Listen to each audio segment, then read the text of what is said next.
together. Sunnet 25. Sunnet 25.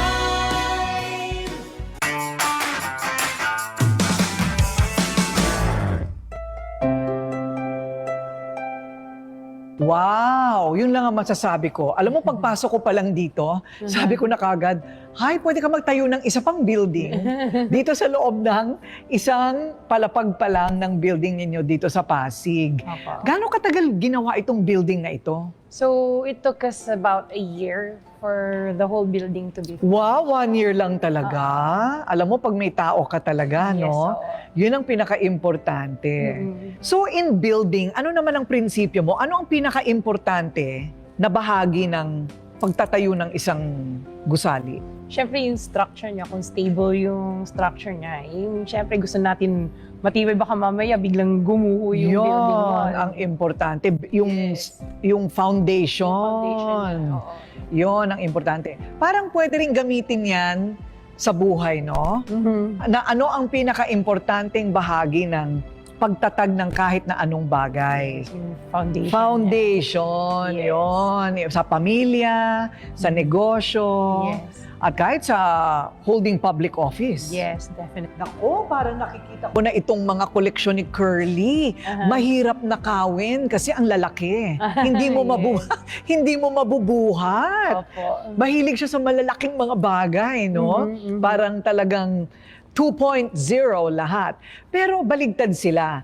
Kung mga gamit pambahay ang hilig ni Curly, ang hilig naman ni Sarah ay kotse. Mhm. Paano nangyari yon?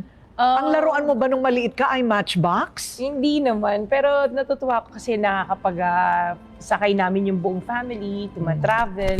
Eh gusto ko yung mga big SUV cars. So, yun yung naging parang collection ko. Nauna, tinututulan ako ng husband ko. Pero nung along the way, sabi niya, ay maganda palang nakikita ng ibang mga clients natin yung mga kotse. At least they know na may capacity pala tayo na mag-execute ng mga projects natin. So parang ano na rin, branding. Yes. Parang part of promotion, branding. Oo. parang promotion na rin. Mm-mm. Oh, masabi ko nga yan sa asawa ko. Baka bigyan din ako ng maraming kotse Yes. para sa branding ko. Pero totoo yan, ha? Simbolo kasi siya ng ano ng Status success. quo. Ng Yes. success. Ibig sabihin, magaling ka sa ginagawa mo. Yes. Right? Opo. At doon na nga nag-start yung pagbibigay sa iba noong medyo inulan na kayo, binaha na kayo ng grasya. Yes. So, itong charities ninyo, nagsimula talaga noong meron na syempre kayong ibibigay. Yes. Hindi naman yung, alam mo, may iba sa atin, tulad ko, kahit may utang ako, namimigay pa rin ako, hindi ba? Hindi mo matiis. Pero in your case, ano yung unang-unang charity ninyong mag-asawa? Ang una naming charity noon nung pagbibigay or pagbabalik, I remember when I used to bring my kids to school. So bago ako umuwi, kasi yung little girl ko hindi pa nag-aaral, so nasa kotse siya, dadaan kami ng McDo. So yung may mga bata doon na every morning sa may McDo, magda-drive-thru kami, hindi ko binibilan lang para sa amin mag-ina. Pati yung mga bata, kasi instead of giving them money, mas gusto ko yung alam kong kakain sila. So binibilang ko din sila kung ano yung McDo namin, meron din sila. So every morning ina-anticipate ako ng mga kids na dadaan ako para magbili ng pagkain nila. Yun yung una. So ano naman ang naramdaman mo nung sinimulan mo yung ganong ano? Ang saya kasi parang ang gaang sa loob. Alam mo na may natutulungan ka. And then it came to a point na okay na kami.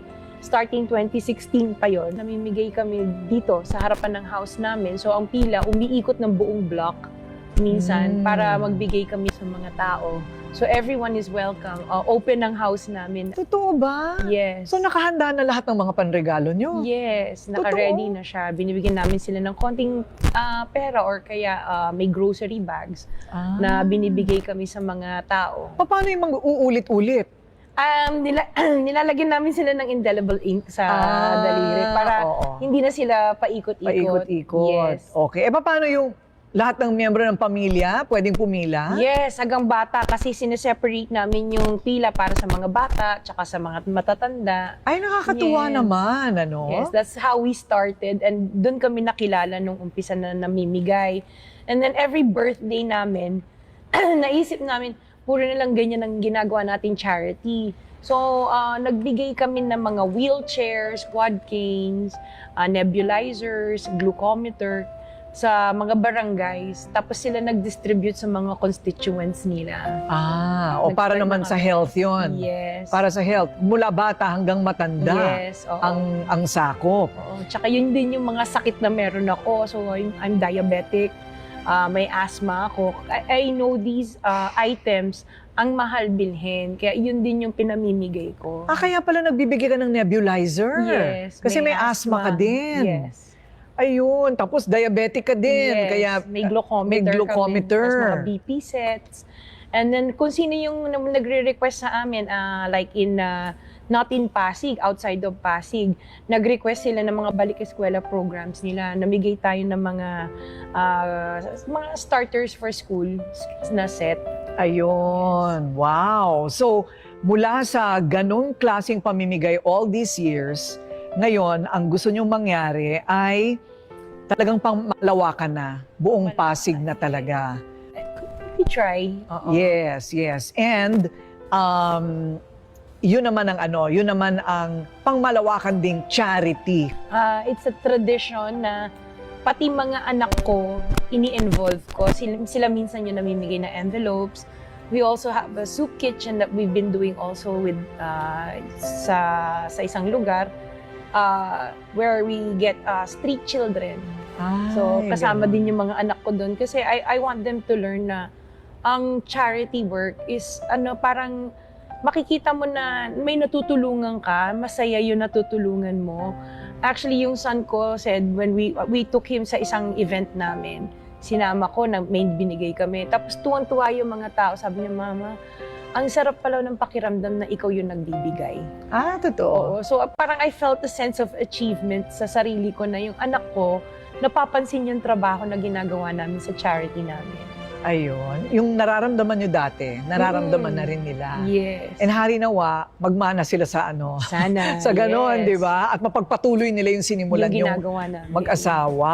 Ayun. So, well, congrats. Dahil ang layo ng pinagdaanan nyo. Opo. Yung isa galing pa ng bundok ng Bicol. At ngayon, basta ang importante, tuloy-tuloy. Tuloy-tuloy. Hindi titigil ang pagtulong ng Pamilya Diskaya. Hindi titigil po. Congrats! Thank you. Well done, sis! Thank you.